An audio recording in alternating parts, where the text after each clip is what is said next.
Trauma will keep being your type until you heal your nervous system. That's why you swipe right on the guy who plays games and left on the man who actually shows up. It's why you tell your friends he's so nice and I'm just not that into him. It's also why you sit across from the man who texts you good morning every day and instead of feeling desired, your stomach twists like something's off. And then suddenly you're entangled again with the one who leaves you guessing, the one who makes you check your phone every 10 seconds, the one that disappears and reappears randomly asking to see you on demand, the one who has you crying on the bathroom floor at 2 a.m. telling yourself this must be love because it's so intense and it hurts so much.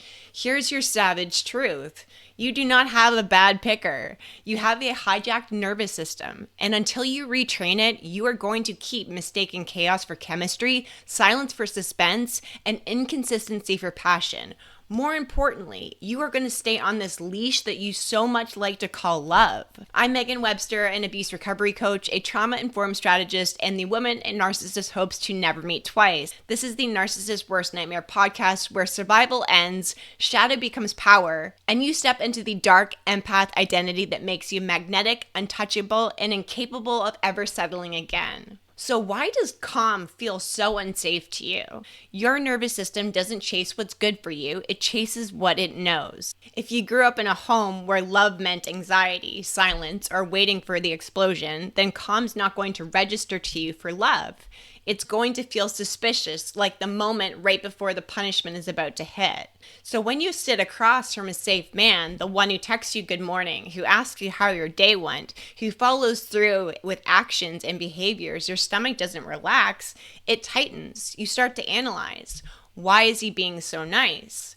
What does he want from me? Why do I feel nothing? You stir your drink and you glance at the clock and you already know you won't be seeing him again. Not because he's wrong for you, but because your body doesn't know how to recognize safe as attractive. And here's where your self-sabotage is going to kick in. Even if you do keep seeing him, you will start picking at the edges. You will create distance. You will test him to see if he'll leave. You'll scroll through old texts from men who hurt you just to feel that familiar sting. Because if your nervous system can't find chaos, it will manufacture it. One of my clients told me about a man she dated after she left her narcissistic, abusive husband. This man was kind, consistent, he didn't play games. On their third date, he asked what kind of flowers she liked because he wanted to surprise her. She said she smiled politely, but her whole body was screaming like, this is fake, this is weird, I'm not into this, and she ghosted him a couple days later. Meanwhile, her ex was still posting half-naked selfies and leaving rage comment on her social media, and that made her heart race. Not in the good way, but in the only way her nervous system knew. Chaos. And that's what happens when calm feels unsafe. You sabotage the very thing you say you want because it doesn't feel like home.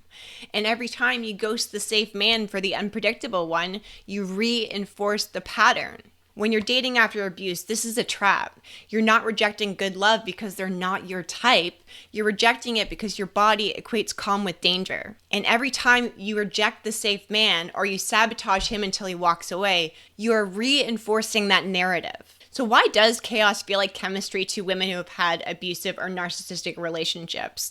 That rush you call attraction, that wasn't desire, that was your survival mode.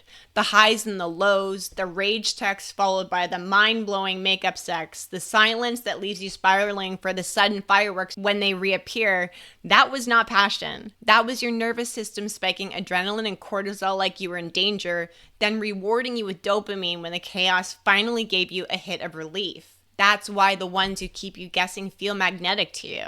Why your chest drops when they cancel, then soars when they call you beautiful 3 days later. It's why your hands shake when their name lights up your phone. Another client told me she swore she had chemistry with a guy she met on a dating app. She said he was hot and cold from the start. Some nights they'd be texting until 2 a.m. Other nights he would vanish without explanation. She told me, it just feels so electric. I can't stop thinking about him. And I asked her this question. Do you feel good when you're with him?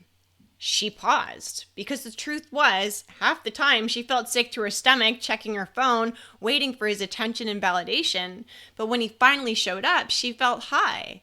That's not chemistry. That is an addiction. That is your trauma on repeat. This is why dating after abuse feels like quicksand. You don't chase toxic men because you're stupid. You chase them because your nervous system has been trained to call the unpredictable ones love. And this is exactly the type of work I do with my clients inside of the Black Cat Academy. Because dating after a narcissist is not about finding the one. It's about rewiring your nervous system so you don't keep choosing men who feel like home when your home life was chaos. Our clients learn how to stop that thought. They retrain their bodies with nervous system and shadow work. They finally learn how to date without abandoning themselves. The real work begins when you start to retrain your nervous system to choose safety. And let me tell you, there's no amount of journaling that's going to rewire your body. You cannot manifest your way into a safe relationship if your nervous system is still addicted to the chaos. You have to start from the root. The first step is always going to be awareness. Awareness for us is keys. Next time you think he's boring, I want you to pause and say the real truth. This is my nervous system rejecting safety because it feels foreign. One client told me she had to keep repeating this to herself on every date she went with a man who eventually became her husband. It stopped her from bolting too soon. The regulation piece is the second piece, and it allows you to sit with safe attention. Let the silence of a man who isn't punishing you stretch across the table, and breathe into it instead of running. The first few times you try to do this, it's going to feel like suffocation. But when you stay, you teach your body that the calm does not kill you. Step 3 is discernment. Start listening to the difference. Chaos feels like a big spike and then a crash, and safety feels like grounding. The chaos is going to leave you exhausted, but the safety is going to leave you feeling steady. It's going to feel very subtle at first, but then it's going to be everything to you, and your intuition is going to gravitate towards that. The last step is having a conscious choice. This is where your transformation actually lives. At first, you want to buck and run. The safe will feel flat. The calm is going to feel boring. You are going to question a lot of things, and that's okay. But the work for you is choosing to do it anyways.